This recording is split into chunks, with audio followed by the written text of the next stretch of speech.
ವೈದ್ಯರನ್ನ ಯಾರೇ ಕಂಡರೂ ಕೂಡ ಅವರಿಗೂ ಕೂಡ ಈ ದಾನ ಪ್ರವೃತ್ತಿ, ಎಲ್ಲ ಧರ್ಮಗಳನ್ನು ಒಟ್ಟಾಗಿ ಕಾಣುವಂತಹ ಪ್ರವೃತ್ತಿ, ಇಲ್ಲದವರಿಗೆ ಕೊಡುವಂತಹ ಪ್ರವೃತ್ತಿ, ಅಭಿವೃದ್ಧಿಯ ಕಾರ್ಯಗಳನ್ನು ಮಾಡುವಂತಹ ಪ್ರವೃತ್ತಿ ಈ ಮೈಸೂರು ಅರಸರು ತಮ್ಮ ಸುತ್ತಮುತ್ತ ಇದ್ದಂಥವರಿಗೆ ಕೊಟ್ಟಂತಹ ಮಹಾಬಡವಳಿ ಅಂತ ಹೇಳಬಹುದು. ಆ ಕಾರಣಕ್ಕಾಗಿ ಲಕ್ಷ್ಮಯ್ಯವರು ನಾಲ್ವಡಿ ಅವರ ಸಮಾಜದಲ್ಲಿ ಕಾರ್ಯಗಳಿಂದ ಅವರು ಪ್ರೇರೇಪಿತರಾದರು. ಸುತ್ತಮುತ್ತಲು 10 ಗ್ರಾಮಗಳಲ್ಲಿ ಅಭಿವೃದ್ಧಿ ಕಾರ್ಯಗಳನ್ನು ಮಾಡಿದರು.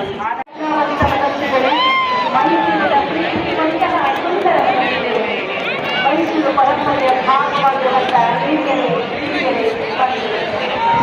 ಗತ ಕಾಲದ ಇತಿಹಾಸದೊಂದಿಗೆ ಸಂಪ್ರದಾಯದ ಲೇಪನದಲ್ಲಿ ಹೊತ್ತು ತೆರೆದುಕೊಂಡು ಕಲೆ ಸಂಸ್ಕೃತಿಯನ್ನು ಸಡಗರ ಸಂಭ್ರಮದಲ್ಲಿ ತೇಲುತ್ತಾ ಸುಂದರ ಅಲಂಕಾರದಲ್ಲಿ ಮುಂದಕ್ಕೆ ಸಾಗುತ್ತಾ ಬಂದಿರುವಂತಹ ಮೈಸೂರು ದಸರಾ ಅಂದು ಇಂದು ಎಂದೆಂದು ವಿಶ್ವ ದಸರಾವಾಗಿದೆ.